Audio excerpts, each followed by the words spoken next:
Lettre à Romy Schneider. Romy, je t'écris depuis un miroir qui n'a jamais appris à vieillir. Dans les couloirs du cinéma, la poussière est une neige d'or. Elle tombe sur les épaules des actrices, sur les roses épinglées au costume, sur les cils qui tiennent debout comme des petits drapeaux de silence. Tu traverses tout cela sans bruit, avec ce pas de tigresse blessée qui connaît les salons, les gares, les chambres d'hôtel et les tribunaux du cœur.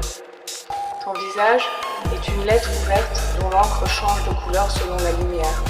Parfois lait, parfois charbon, parfois une pure flamme bleue. On t'a appelée impératrice, on t'a appelée amante, on t'a appelée fille, on t'a appelée femme, mais tu étais surtout indienne.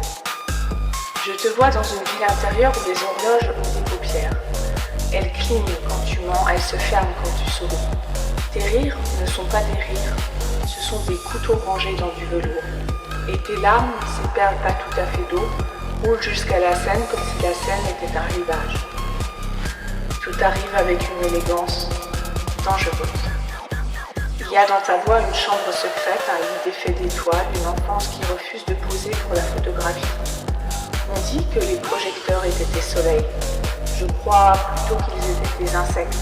Ils venaient se brûler sur toi et toi tu restais debout, magnifique, comme une fenêtre ouverte au milieu d'un incendie. Je t'imagine Romy dans l'atelier invisible où se fabrique les destins. Tu couds des sequins sur des ombres, tu changes les rubans des souvenirs, tu colles des étoiles au plafond des chambres trop tristes. Tu fais danser les fantômes avec une patience de joaillière.